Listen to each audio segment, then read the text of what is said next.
You're listening to The Edie J. Adler Show, only on LA Talk Radio.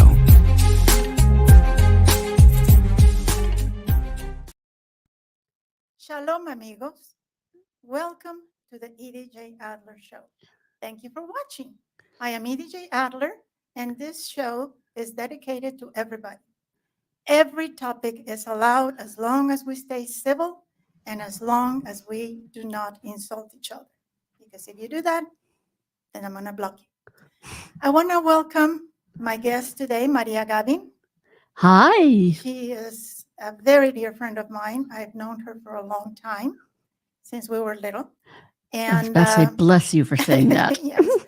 And even though I know her, I'm going to read her intro because I don't want to miss a thing.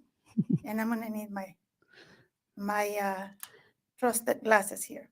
Lentes. When Maria is not busy trying to make things simpler and more elegant, she is an Emmy Award-winning producer and writer. You heard it right. She has an award, and that award is an Emmy, of honest, unscripted, and lifestyle television. She also teaches film and TV production at the college level. A native of Los Angeles, Maria is passionate about food, travel, and adventure. She has a master chef certificate.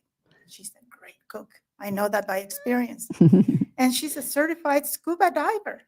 Imagine that. She also has flown a plane and done a solo skydive. Once each. Okay, that's a lot. Once each. That's a lot more than I can say for myself. Well, you know what? The only reason that I would jump out of a plane is if it was on fire or it had lost all its engines. I had the thought of I should go sit down and land with the plane. But just to back into this, you start out with saying when I'm not trying to make things more simple or elegant, I believe, if I may say, that we're talking about decluttering. That's correct. Which makes things simple and elegant in your home when you declutter your home. I was just about to brag about this. Maria has written a very good book. It's a very easy read, by the way. You don't get bored looking at it. You don't feel like you're doing homework. Declutter your home, create simplicity and elegance in your life. And I got to tell you, Maria, you inspired me. My garage looked like a tornado had gone in. And it was boxes and junk all over the place. And now I can actually park there. Well, oh my God, that's a lovely compliment. Thank you. You're a very good writer, and your ideas are so good. People should really, tell me, what inspired you to write this book? Okay, yeah, I was going to say something else, but first, what inspired me? My sister and her fiance moved in with me. My mother had passed away and her house had gotten sold. So suddenly I have in my house everything of my mother's, my sister's, her fiance's, the two cats, mine. And it was more than I could kind of handle. It's a lot of stuff. Kind of like my garage, huh? Yeah. And so I think it was, if I don't take a bullet to my own head or somebody else's, I'm going to write this book. And I do love, by the way, I will add to this. I love having my sister and her fiance around, and I love the cats. Yeah. But it's that's a lot of stuff, and when it's in a confined space, you don't need that much stuff. Which brings me to something I do want to address, which is sometimes people say clutter and sometimes they say mess, but there is sort of a distinction. And the mess is something you just need to put away, and it has a place.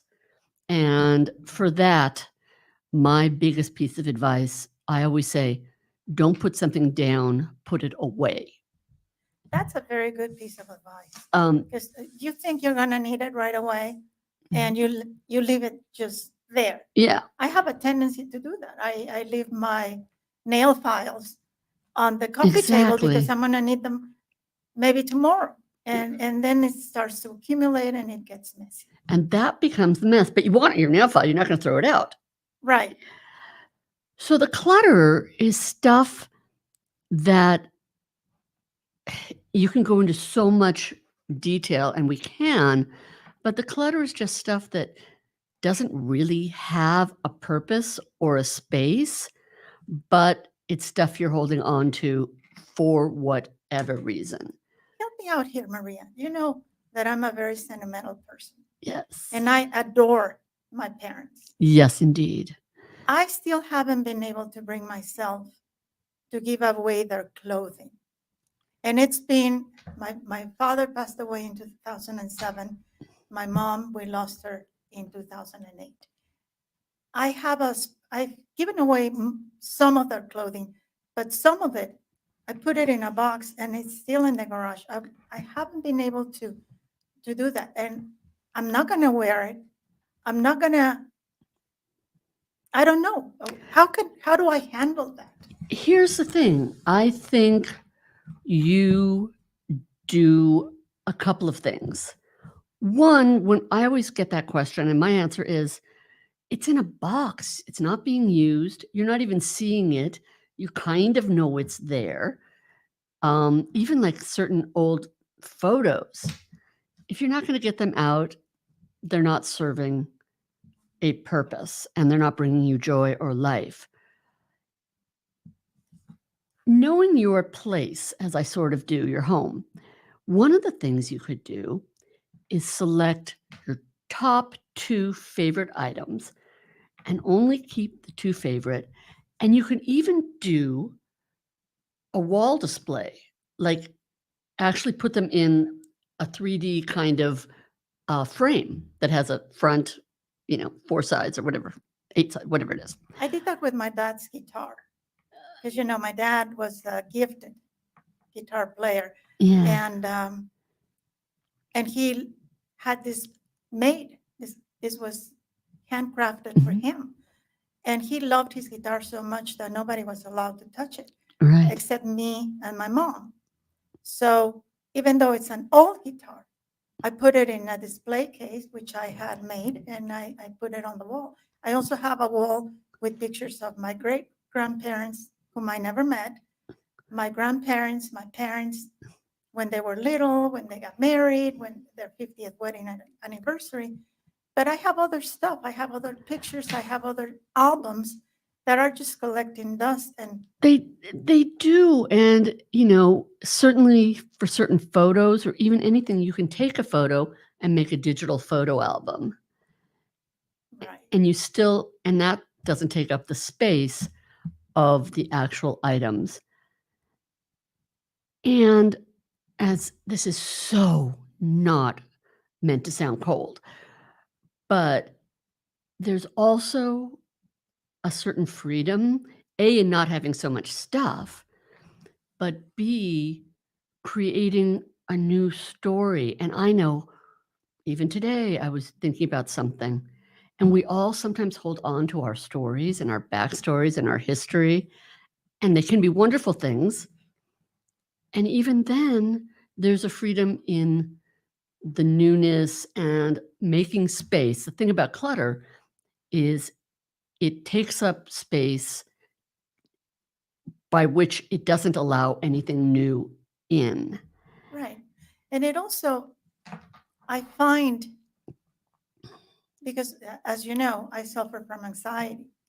And sometimes when I would go to the garage to look for something, I would get so anxious by looking at all that clutter and all that mess and all those papers that were like 20 years old and there's no reason to hold on to them. And now that it's a cleaner space and everything has its place, the stuff that I kept, I don't get so anxious when I need to go in there. I love that. And that's a perfect example of things that don't serve you. You're holding on to something that isn't really serving you because it's making you anxious. The other thing that I wanted to talk to you about is I don't have children. I love children, but I wasn't able to have any.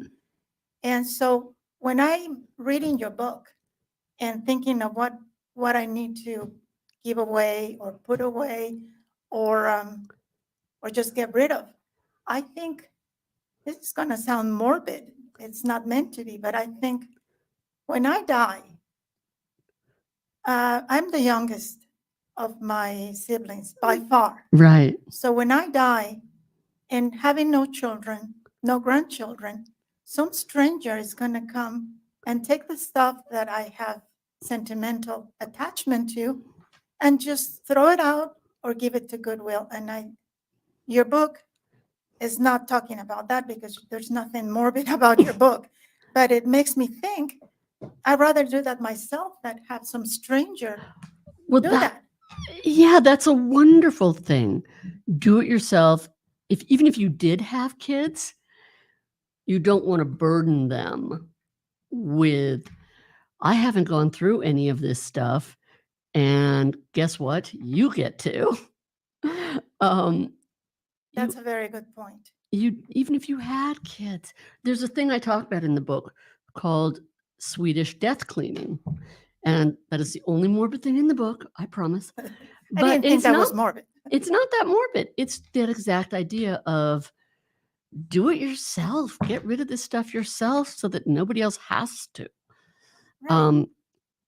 And I didn't think that was morbid. I thought that was practical. it is, and there's a whole book about it called The Gentle Art of Swedish Death Cleaning. And there's so many reasons we hold on to things, but you reminded me a minute ago of something I do want to add, Please. which is when it becomes overwhelming and you think, oh my flutter, you need to start thinking, how does this make me feel? You know, the Marie Kondo, does it spark joy? But even in another way, my suggestion is take everything out of a drawer, any given drawer. It doesn't have to be every drawer at once. You can do one drawer at a time, one box at a time. And the hardest thing is deciding, oh my God, what am I going to give away? What can I part with? Do it the 100% opposite way. It's, what am I inspired to keep? What fits? What just makes sense and serves me now, not me 10 years ago? Right. That's good advice. That's very good advice. And I'm going to do it because I have the perfect drawer to start with. And then I can put away some other stuff that I really do need. And if anybody wants to call and you have any questions for Maria, please call in at 323-203-0815. That's 323-203-0815. So I saw and I noticed also that you did keep a couple of things from your childhood that had really good sentimental value to you. And you arrange them a certain way that it doesn't look out of place. It looks like the perfect adornment for the area that you chose for them. You know, we all have our stories, as I was saying earlier. And so the good, the bad, the ugly, the pretty of anyone's childhood. So there were very few things that I kept, very few. And really one that I actually think I have I know in the book, I have the picture of me as a kid with it, but it's a little wooden donkey and it's on the bookshelf just because it is one of the things that really does still make me smile. Yeah. I loved my little wooden donkey. Excuse me. And that's one of the few things. And we have in the pony, the horse that we have in the living room. My mother found a life-size rocking horse, and it's old. It's 150 years old or whatever it is. And she stripped it and never painted it again. So it kind of looks kind of fun and half done and has a great patina. And it's in the living room and it's so cute. and I can still get on it and ride it. I want to ride it. You should come over. When I saw that picture, I said, I want to ride this thing. You can ride that horse. The horse. I know exactly where it is because I've been to your home. Yeah, exactly. It looks perfect. It looks and nice. so those are a couple of things that I have that we haven't gotten rid of. And it's funny because my parents weren't known for being painters, but they each did a painting that we have up in the house.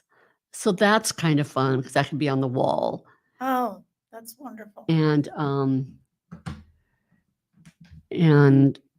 so that's fun, holding on to that stuff. Something else that some people might run into, and I know my sister and I are still sort of in the process of things of my mother's that actually were valuable.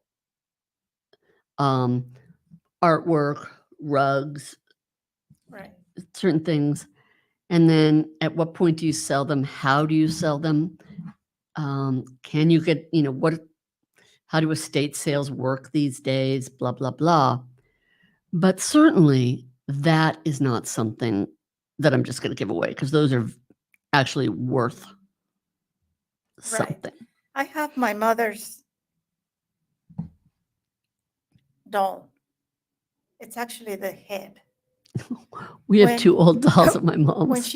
When she was 5 years old, her father ordered this beautiful porcelain dog from Germany. And she kept it. And it was in perfect condition until I came along. Oh, Miss Edie. I'm so sorry. She should have never let me play with it. So now all that it's left is the head of the doll. Oh. I have it. And I keep thinking, I want to have this restored and display it.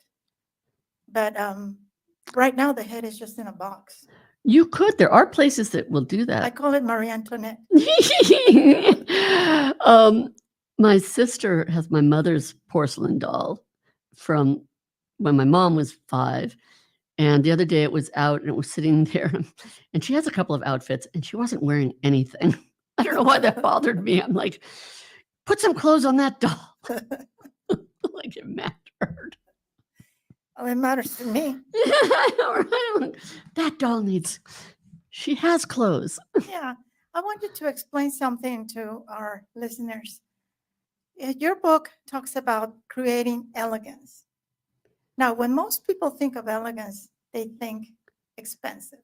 My mother used to have a saying. She used to say, aunque la mona se vista de seda, mona se queda, which loosely translated would be you could dress the monkey in silk and she'll still be a monkey. But so you don't have to spend a lot of money to create elegance in your home, right? No, because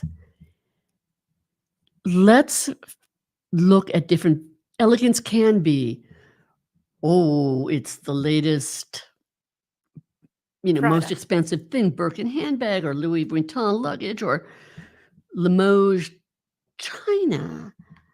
No, to me, define elegance. What feels elegant to you? And to me, elegance is ease, flow, looking at something that's just neat and tidy.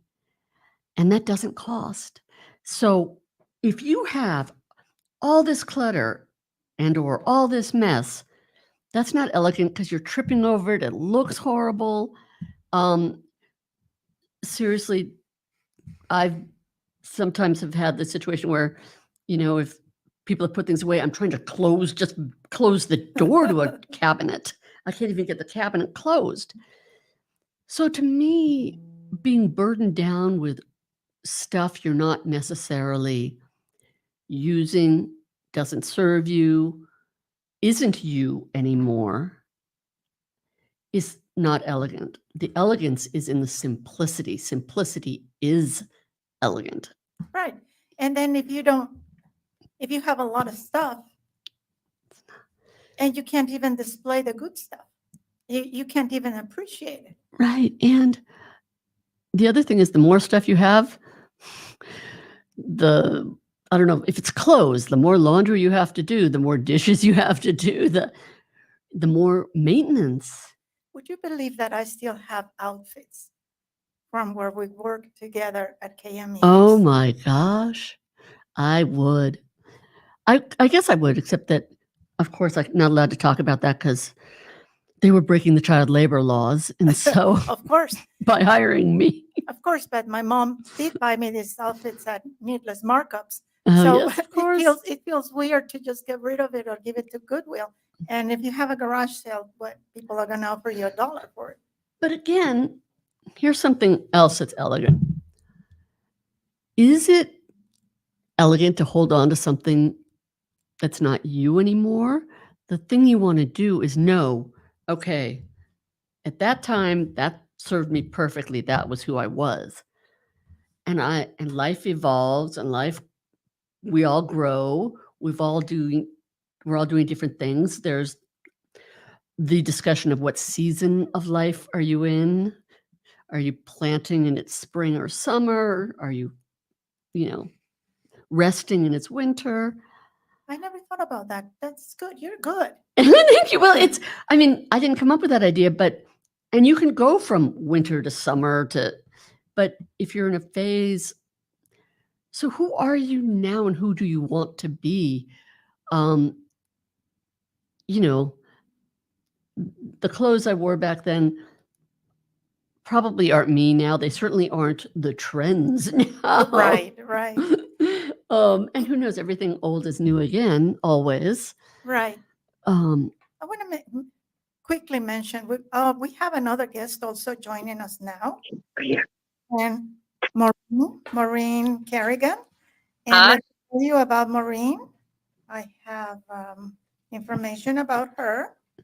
What did I do with it? Hi, Maureen. Hello.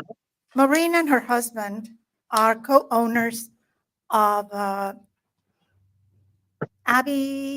Honest Abe Junk Removal. So even if you have a lot of stuff that you want to get rid of and you don't want to do it yourself, Abby and Maureen are, as their name says, very honest. And they're mom and pop, literally mom and pop business. They have a handsome teenager whom I've known since he was a baby, so I'm not allowed to say that.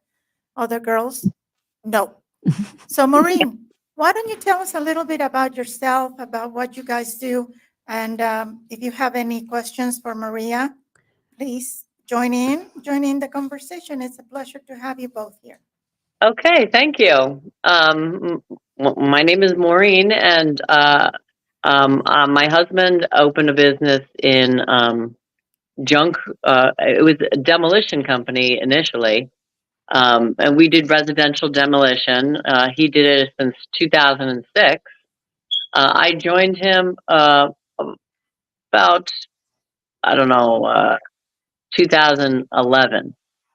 And I used to teach and used to be a counselor, but we get out and we meet more people, and it was in our best interest that we work together. I always had an interest in building and being active, so we opened a demolition company. We did residential demolition, a lot of that initially. But in 2008, we kind of switched to junk removal because there was a larger need. Um, People were cleaning out their closet or cleaning out their garage, or you might be selling a house and you want to consolidate your stuff.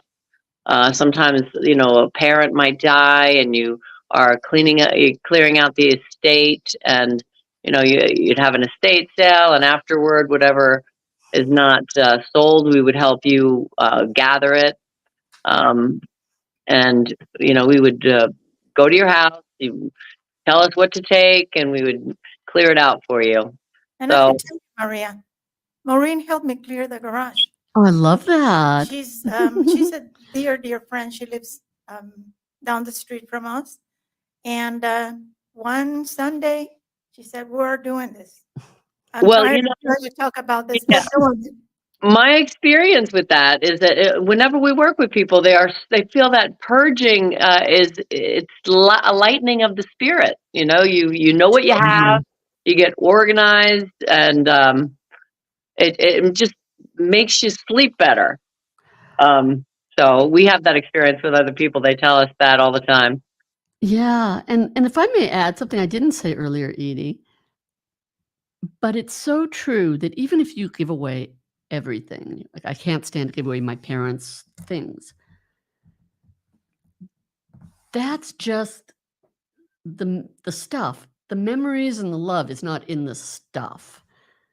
I mean, sure, there might be one little thing that you used to love, Right. but that doesn't mean you're not going to remember them. Doesn't mean you don't love them. It's not. Right. My husband and I are very sensitive when we do this stuff because, especially when somebody loses a parent and you go to their home and they're going through pictures and so many things bring up memories, and it's not easy. Certainly not easy. So we're very sensitive about that. And, they might point to something. I needed time to go through that, or we might move boxes for them so they know what is precious and they want to keep, and other things that they want to get rid of. So it's not easy, even though it's material things. It does evoke some memories. Oh, absolutely. And Right. speaking of memories, do you guys remember your senior prom? I do. And I I'm had gonna to. and I'm gonna tell you why. My friend Lisa Gibbons has an organization called Lisa's Care Connection, and they offer services to people suffering from Alzheimer's and their caregivers. That's actually how I met Lisa, and we've become good friends. So they're having a fundraising gala. It's called the Senior Prom, and I invite you both, Maureen and Maria, to come dance the night away at Senior Prom in support of Lisa's Care Connection on September 19th at 7 p.m. Senior Prom is where we get to bring all generations together, whether you're a student senior or a senior citizen. Senior Prom is your night. Enjoy delicious hors d'oeuvres, drinks, music, and dancing. Tickets start at just $75, and if you can't make it, you can make a tax-deductible donation and send a senior to prom. For more information, you can call 818-847-3686 or visit lisascareconnection.org. Yeah, I want you guys to come. We're going. Neil and I are going. And speaking of websites and phone numbers, Maureen, do you have a phone number, a website that you want to share with us? Honest Abe junk removal, honestabejunkhauling.com. And the phone number is 818-793-2531. Say that again, please. 818-793-2531. Thank you. Maria, this is a wonderful, wonderful book, and I'm honored that you gave this one to me and you Aw. signed it for me. Oh, I'm But honored to be here. But other people who are not as lucky as I am to have you in their lives, they're going to want to know where to find the book.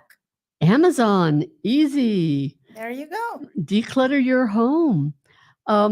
However, I would like to answer your question about do I remember my senior prom? Please do. Because I had to rent a date. I didn't have anybody. And as we were walking out of one of the events at about 1 a.m, he said, at 1:30 I go on double time. Oh my God.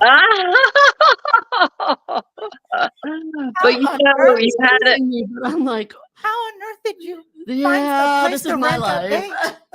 So literally my sister Maureen, it was one of her friends from college Oh, wow. that I rented the date, and we went to the Le Dome restaurant on the Sunset Strip, and they served us bottles and bottles and bottles of wine. Oh no! Of course, didn't drink because you were underage. Yeah, oh, I know. Oh no! I know. Of course not. Maureen, I've been to No, your it's home. an opportunity to get dressed up and go out and treat yourself. Be fancy. Exactly. Sometimes we don't get enough of that. Maureen, I've been to your home several times, sometimes uninvited because I just show up. You're always welcome. Thank you. and so are you. And your house looks beautiful. There's no clutter. Of course, that's your business, but I want you and Maria to give advice to other people who are not in the business of throwing junk away and who haven't written a book and who are like me, who just can't let go of things. Both of you, please, one at a time, Mhm. tell me, advise me, and advise other people like me. What do we do to change that and make our homes as beautiful as yours are? Do you mind if I Please. start? I'll start. Well, as I get older, I feel like it's wisdom that helps me declutter because we're a consumerist society and we have so much more than we need. I used to, when I was younger, use the 10-year rule. If I haven't touched it, looked at it, uh, played with it, whatever it is, then it's not scary for me to get rid of. But now I use everything I have, but I need so much less than I have. But I've learned through other people, doing this with other people, that getting rid of it just lightens your existence. It just, you know more of what you have, and you only buy what you need, and that reduces costs. So that's the wisdom of ages. 100%. Absolutely. It's, again, as you say, getting to know yourself and what do I need? How do I want my home to reflect me? How do I want things to operate? The elegance of the simplicity when you have less. It's so freeing. We don't need 17 pairs Coats? of jeans or whatever, if it's clothes. I have about 20 coats. I Um, only wear one at a time, though. right, well, there you go. But also, two things that I will add. One, and without going into it in depth, because I know this isn't to read anything, but in one of the chapters in the book, I go into some of the reasons we hold on to things, whether it's, oh, I spent money on it, so I might as well keep it. Well, it's not doing anything if you're not using it. It doesn't matter if you spent money on it. Oh, my colleague at the office gave this to me. And I'm not trying to be cold, but what do you use? What, represents who you are? And as I say, take out everything and only put back what you want to keep, not what you're not thinking of, what can I get rid of? Oh, I have to get rid of something. And it is absolutely so freeing. Which I can't tell you how many times we have had the experience of being called to clear out somebody's storage. And if you do the math, you're losing a lot of money. Like, no doubt you could buy every item inside the storage for the amount of years that people have kept it. I don't know, the fear of not having, Yes, there's a lack mentality, a fear mentality, because I mean, yes, I even talk about the amount you waste on storage. But there is a fear mentality because somewhere oddly in the back of our heads, if we go down the rabbit hole of our worst fear and our worst fear and our worst fear and our worst fear, it all ends up we're going to be bag ladies on the street. Right. And so there's this lack. I've got to hold on. What if I can't get this again? Or what if blah, blah, blah? But, and I don't know if Maureen has had anyone say this, I'm sure you may, there's also, when you're surrounded by that much clutter, it's just oppressive. And that feeling of oppression takes its toll in weight, sleep issues, cortisol issues, all sorts of physical and psychological health Right. Well, Maureen, dynamics, things. Maureen, you are also a licensed counselor, therapist. So I'm sure you agree with Maria that, and I touched on this earlier before you joined us, that before you helped me clear out the garage, whenever I went to the garage, I would get a panic attack, anxiety. My anxiety would get up so high. And then when you made me, because you kind of made me do it, but we did it. I thank you for that. Now, when I need something from the garage, I can go in there and with no problem. I don't Yeah, get anxious. I do also want to say there, you're entitled to your own personality type, and we meet a lot of conservationists, and they're like, well, I don't want this to go to waste. I don't want it buried in a landfill, and that's something that we have incorporated in our business plan. That when we take away stuff that it can be donated, we do. When it can be reused, we even, for towels, blankets, some pillows. Even secondhand stores won't take those type of things, but the animal shelters will. So we know what goes where, and Yeah.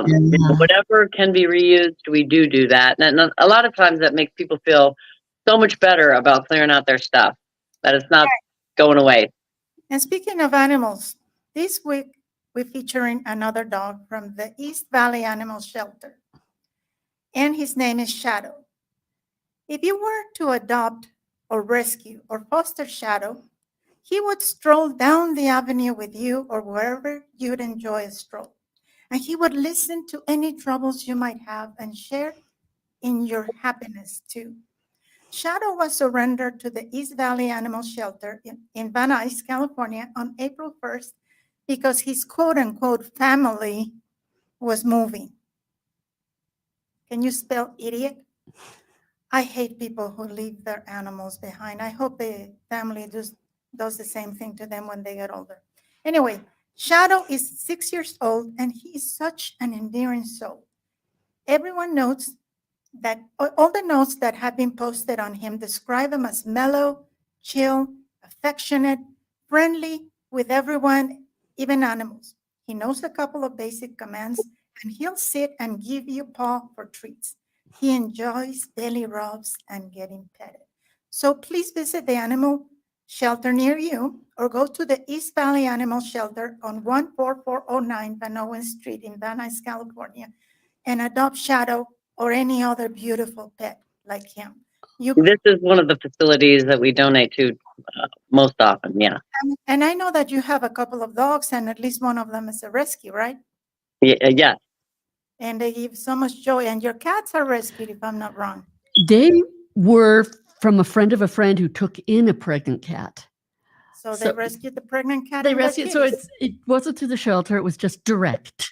I have one of those too. Maureen and her husband found a kitten by the road, and they were kind enough to stop and pick him up. And then I was supposed to keep him for a couple of days, but I was like, "Hello, do you know me?" I know. I don't think we've met. This cat is staying. Oh, they changed that cat's life. We love that. Oh, I'm sure. Yeah, no, our cats have, as Neil says, I think it's my home, but no, really, it's Yeah. the cats. So I shouldn't worry about the decluttering. So how do you deal with it? Like I have all kinds of animals, birds, dogs, cats. They contribute to the mess, not to the clutter, but to the mess. But you can still have a nice space even if you have pets, right? How do you do with your cats? I will say, it's just putting in the extra effort. So every once in a while, we have a basket of toys on the floor. Go through and pick up the toys and put it back in the basket. Put things up, the scratching posts back up against the wall. Make sure the trays are cleaned up, the food tray is cleaned up, and it's just staying on top of it as it would Yeah, be. it's definitely a commitment. Emotional, and you need to do physical work too. But it's a commitment, and they give me so much more joy than the effort I put in. It's just not even a comparison. They're definitely well worth it. I totally agree. 100%. And we're running close to the end of the show. And I also, my dear friends, I want to share with you, as I've mentioned before, and I did it last time, I suffer from anxiety and panic attacks. So I want to share with you the tools that I use to deal with these conditions. Remind you that it's not your fault. It's nothing that you can turn on and off. There's no switch to make you feel better immediately. So it's not your fault. Think about that.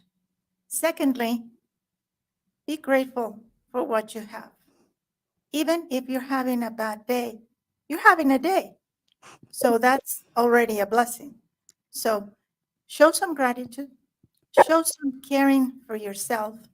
And speaking about clutter, if you're anxious, try to think about the things that you're going to put away and the things that you're going to put in a box to get rid of, to give away.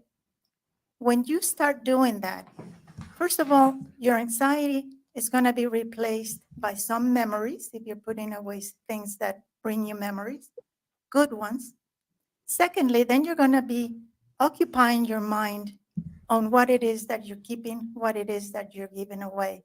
And thirdly, when you're done, you're going to feel like me when I go into my garage. No more anxiety with going into the garage. And now I owe that to both my friends today.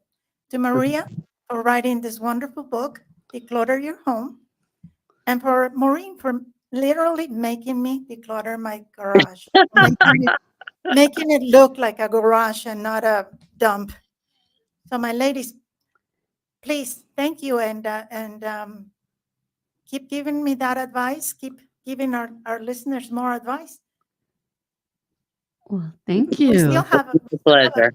so please continue with your good suggestions, good advice.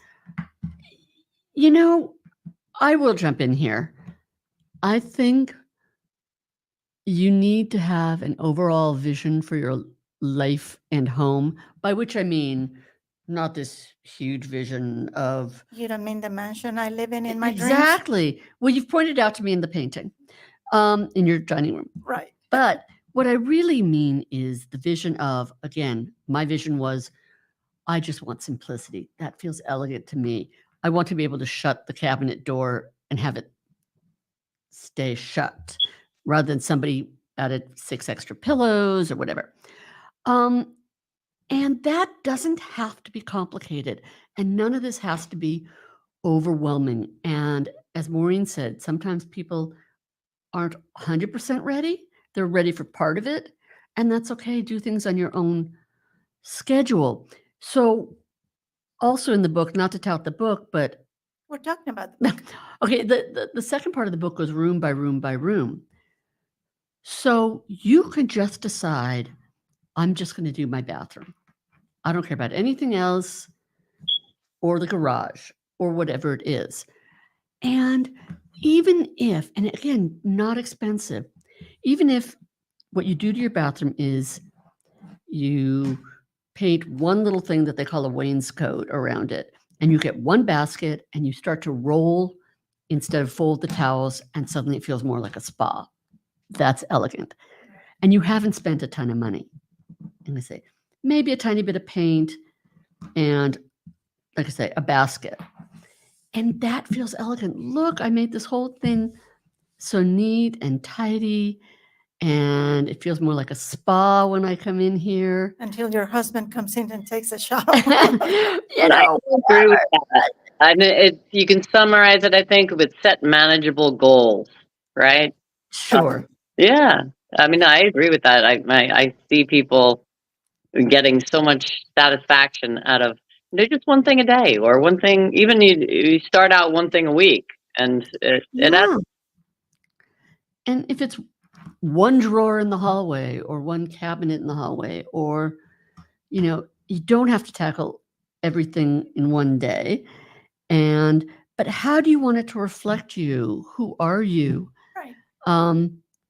You know, And I want to give an example of that. I have the cat food in the bathroom mhm. on the counter so the dogs can't get to it and the cats can jump on the counter. And I have a couple of other things in there and a couple of towels to wipe the sink when I'm done washing my hands. But when I have people over for Shabbat dinner or people to come over, I put the cat food away I put the towels away, and I light a candle that I keep in the bathroom, and I put the paper napkins for people to use when they wash their hands in a little container that's special for that. And it Yeah. looks so pretty. Right. And just those little things. And again, nobody's saying spend a ton of money. No, I don't spend a cent when I do that, when I have people Yeah. come over. And it looks so pretty. I wish Yeah. I could keep it that way every day. I know. It does. Yeah. What were you saying, Maureen? No, it does. I can attest to that because your house always looks just so when we're over there. So Oh, it thank you. is, yeah, you have nice details. You give it some thought.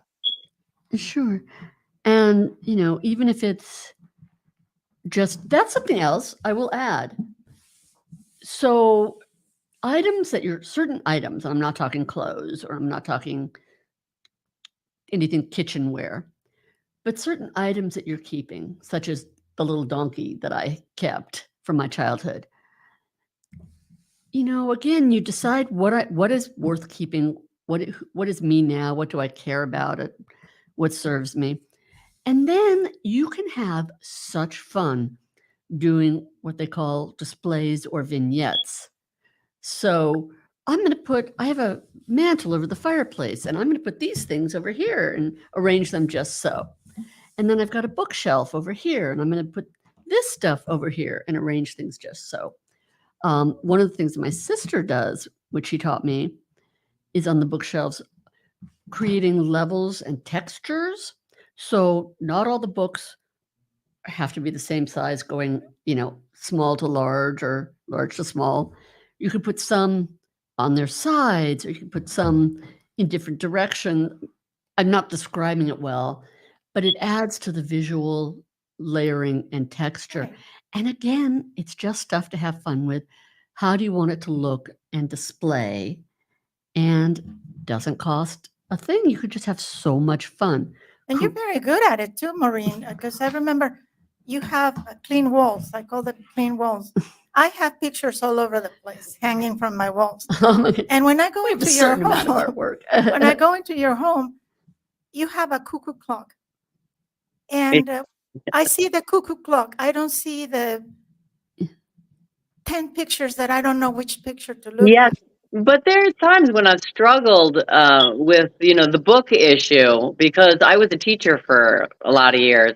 So you accumulate book. I grew up with walls of books, and I didn't, I didn't think of that as clutter, but I came across a textbook from 20 years ago of genetics, and these have to go. It's antiquated and everything that I really wanted in a book. Well, except novels and things.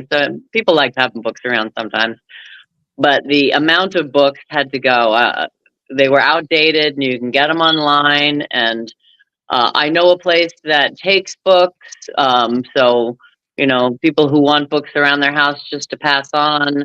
Um, they get to reuse them. There are some libraries around our neighborhood where you can exchange books, so you don't have to keep them in your home. So I cut down the amount of books that I had by a lot, and that was hard for me. That was really hard because that's something that's really important to me. Right. But so yeah, Absolutely. I like the decoration advice we just went over. Thanks. The other thing is there's so much that's online now. I don't even keep the manuals to appliances or something that I buy because I can look it up online. There's something else I say in the book that Maureen touched on. Ways to quote unquote get rid of clutter. It might serve somebody else really beautifully if it's a book or some dishware or whatever.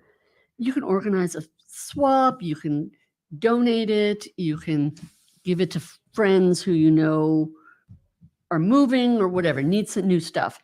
And the way I put it is the whole point is not to have the clutter or the mess, which breaks down into find every item a place in your home or a home in someone else's place. Oh, I like it. Nicely done. Nicely done. So you know, you don't, yeah. And I'm very conscious of, you know, the landfills and everything. And particularly with clothing. Yeah. I mean, I did my donating today. I do- Even the boxes that are for, you know, the Red Cross, or there's lots of different like donation boxes out there. sure. Yeah, I do that. From time to time, I do donate some clothes, believe it or not. Well, we're coming to the end of the show. Maureen, do you want to quickly give your phone number again, please? Sure. It's Honest Abe Junk Hauling at 818-793-2531. And you can always look it up on Yelp. Check out our reviews, because that's our finest selling point. We have 5-star reviews. Yeah. And Maria, you told me people can find your book on Amazon. Declutter your home, create simplicity and elegance in your life. Amazon.com. And we're doing that. Maria. Gavin. I want to thank my guests, Maria Gavin, Maureen Kerrigan. I love them both. And I want to Thank you thank so much. all of you for tuning in. Please tell a friend if you like this show. Share it. Thank you for watching or for listening today. And always, remember to always, always be grateful. I am Edie J. Adler.